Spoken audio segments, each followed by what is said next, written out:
जाणार आहे माथेरानला. मी आता आहे भांडूपला आणि आता म्हणजे आपण माथेरानला जात आहोत. चला आता आपण प्रवासाला सुरुवात करूया. तुम्हाला मी प्रवास दाखवतो कसा होतो ते माथेरानपर्यंत. चला मग भेटूया आपण पुढच्या स्पॉटवर.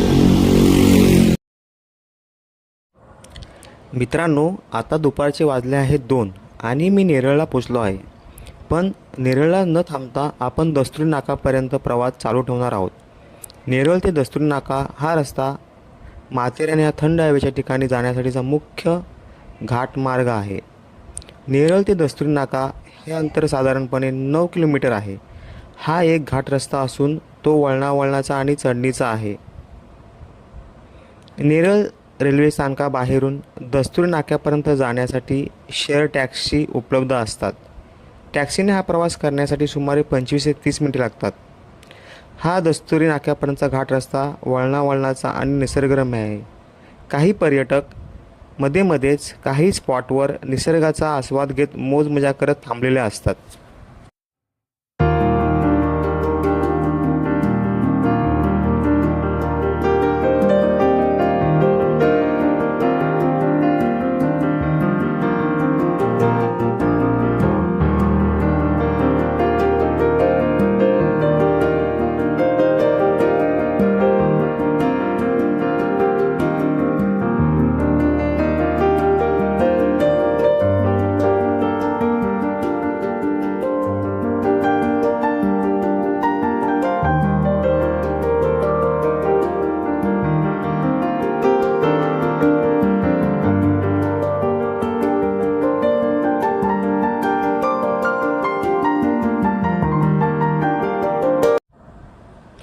माथेरान हे वाहनमुक्त क्षेत्र असल्याने खाजगी वाहने किंवा टॅक्सी फक्त दस्तुरी नाक्यापर्यंत जाऊ शकतात.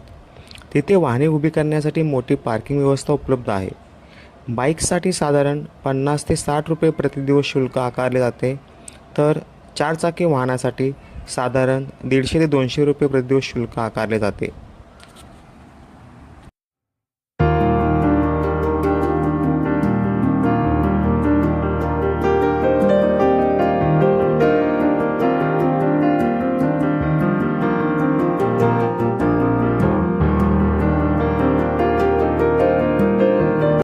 मित्रांनो, आता मी दस्तुरी नाक्यावरती पोचलेलो आहे आणि दस्तुरी नाक्यावरती आपल्याला माथेरान महानगरपालिकेकडून एंट्री फी घेतली जाते पर हेड आणि मी एंट्री फी घेतलेली आहे. माझ्याबरोबर अस्मिता आहे आणि मी, तर आम्ही 50 रुपयाची एंट्री फी घेतलेली आहे आणि आता आतमध्ये घुसलेली आहे आणि मी बाईक माझी नाक्यावरती पार्किंग लॉटमध्ये पार्क केलेली आहे. चला हा तुम्हाला मी पुढचा प्रवास दाखवतो.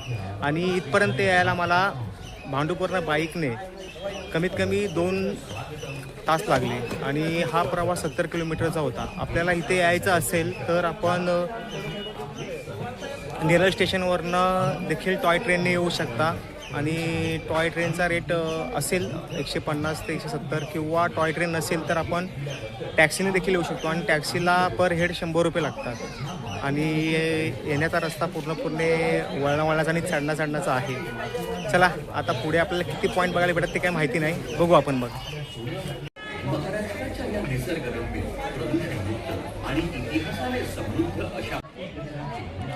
दस्तुरी नाक्यावर उतरल्यानंतर माथेरान मुख्य बाजारपेठेत जाण्यासाठी पर्यटकांना सुमारे 3 किलोमीटर अंतर पायी, घोड्यावरून किंवा हातरिक्षाने पार करावे लागते. तसेच दस्तुरी नाक्याजवळ असलेल्या अमन लॉज स्थानकावरून माथेरानसाठी शटल टॉय ट्रेनची सुविधाही उपलब्ध आहे. काही जण या सुविधेचाही वापर करतात. आपल्याला माथेरानला आल्यानंतर दस्तुरी नाक्यावरनं पुढचे पॉईंट बघायचे असतील तर ई रिक्षा आहेत किंवा घोडे भेटतात आणि आपला चॉईस आहे, कारण की हे ठिकाण प्रदूषणमुक्त आहे आणि इथे वाहनांना बंदी आहे. चला आपण आता पायीच प्रवास करणार आहोत आणि तुम्हाला दाखवतो मी आपल्याला काय काय भेटतं ते.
खरं तर माथेरानमध्ये पायी पायीच भटकंती करायला खूप मजा येते, कारण निसर्गाच्या सानिध्यात फिरताना मन प्रसन्न होऊन जातं.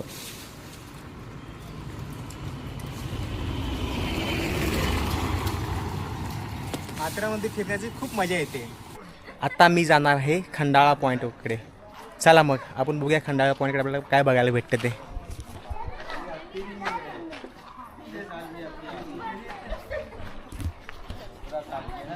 मित्रांनो, आता मी पोहोचलो आहे खंडाळा पॉईंटवरती आणि खंडाळा पॉईंटवरनं आपल्या निसर्गरम्य विहंग दृश्य कसं दिसतं ते तुम्हाला दाखवतो. चला बघा मग. आता खूप छान असा निसर्ग सौंदर्याचा नजारा आहे आणि मस्तपैकी सह्याद्रीच्या रांगा दिसत आहेत. तुम्हाला दाखवतोच मी प्रत्यक्षामध्ये. चला बघूया आपण.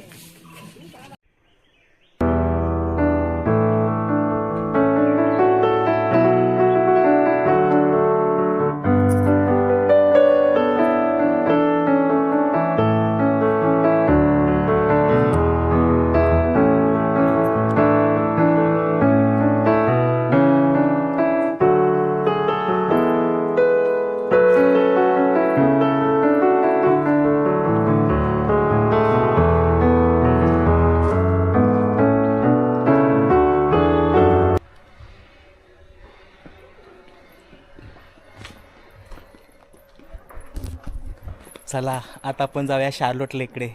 चला मग.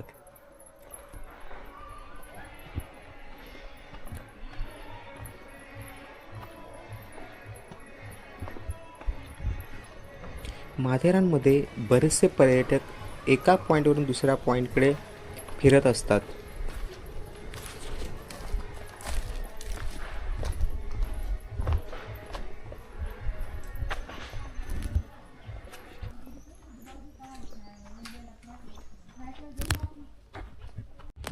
मित्रांनो, आता आपण आहोत शार्लोट लेकवरती.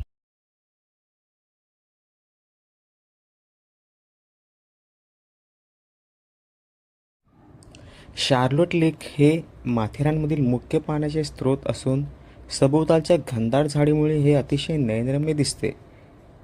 या लेकच्या बाजूला पिसरनाथ मंदिर देखील आहे. ते शंकराचे मंदिर आहे.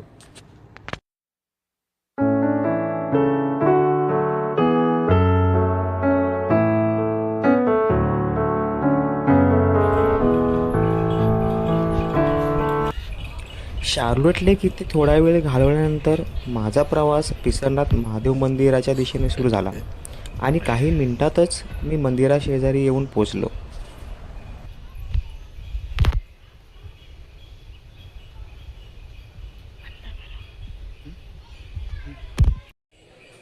मित्रांनो, आता मी आलेलो आहे पिसरनाथ मंदिराच्या समोर आणि ह्या मंदिराच्या बाहेर एक विशेष म्हणजे ह्या मंदिराचा घंटा खूप मोठा आहे. मंदिराचा आजूबाजूचा परिसर हा झाडाने व्यापलेला आहे आणि मंदिर अतिशय शांत अशा ठिकाणी आहे आणि खूप शांत वाटतं ह्या मंदिरामध्ये. आता मी इथे काही थांबत नाही. मला पुढचाही पॉईंट बघायचा आहे, इको पॉईंट. पण मी आता पुढचा प्रवास सुरू करतो. चला मग.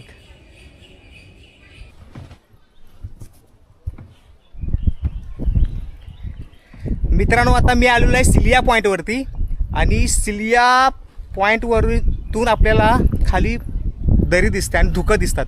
तुम्हाला दाखवतो मी कसं वाटतं ते बघा.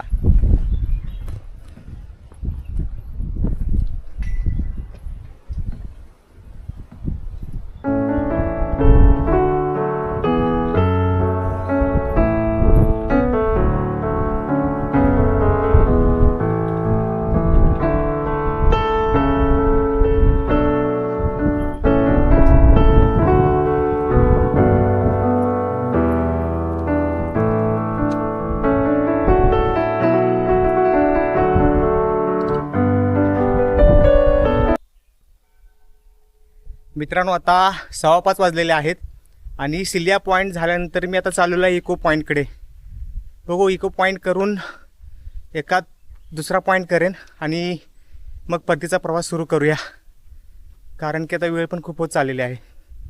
चला मग जाऊया इको पॉईंटकडे.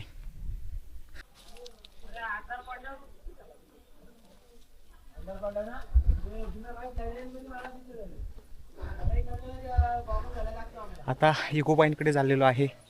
चला मग.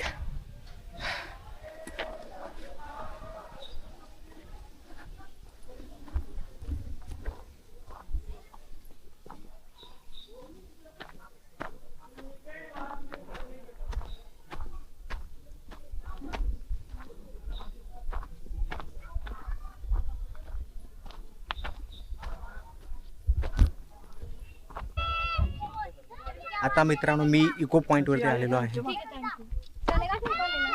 बघूया आपण ट्राय करून.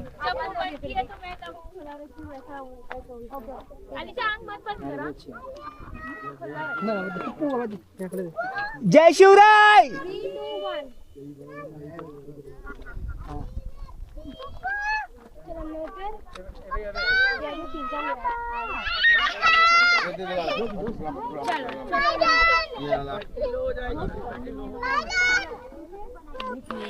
यहीं से नाम आते हैं. इको आ रहा है क्या?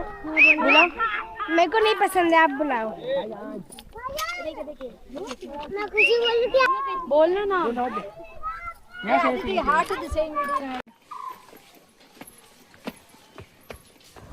माथेरानमध्ये माकडांचे आणि वानरांचे प्रमाण खूप आहे. मग माथेरान फिरत असताना शक्यतो या माकडांपासून सांभाळून राहा, कारण की ते हातातून खाण्याचे पदार्थ वगैरे हिसकावून घेतात.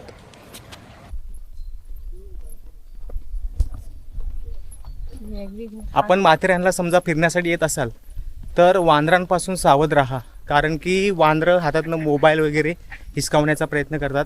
जर तुम्ही खाऊचे पदार्थ वेपर्स वगैरेचे पॉकेट हातामध्ये ठेवत असाल तर वानरं हातामधून हिसकावण्याचा प्रयत्न करतात. म्हणून वानरांपासून सांभाळून राहा. मी आता इको पॉईंट केलेला आहे आणि शक्यतो आता मी परतीच्या प्रवासालाच लागतो आहे, कारण की संध्याकाळचे 5:45 झालेले आहेत. मित्रांनो, माथेरानमध्ये आल्यानंतर 38 पॉईंट आहेत. मी त्या 38 पॉईंटपैकी फक्त मी 4 ते 5 पॉईंट बघितले. पहिला पॉईंट बघितला मी खंडाळा पॉईंट बघितला, दुसरा बघितला मी शेवरोलेट लेक आणि त्याच्या बाजूला पिसरनाथ मंदिर, तिसरा सिलिया पॉईंट, चौथा इको पॉईंट आणि हे 4 पॉईंट बघून मी परत निघतो आहे. जर आपल्याला पूर्ण 38 पॉईंट बघायचे असतील तर मला वाटतं 2-3 दिवस इकडे राहावंच लागेल. पण मी फक्त एका दिवसाच्या पिकनिकसाठी आलेलो. मग हे 4 पॉईंट बघून जातो आहे आणि खूप मजा आली. आणि हा छोटासा व्हिडिओ बनवलेला आहे. तुम्हाला हा व्हिडिओ कसा वाटला नक्कीच कमेंट करून सांगा. चला बाय. पुन्हा भेटूया नवीन एका व्हिडिओसह.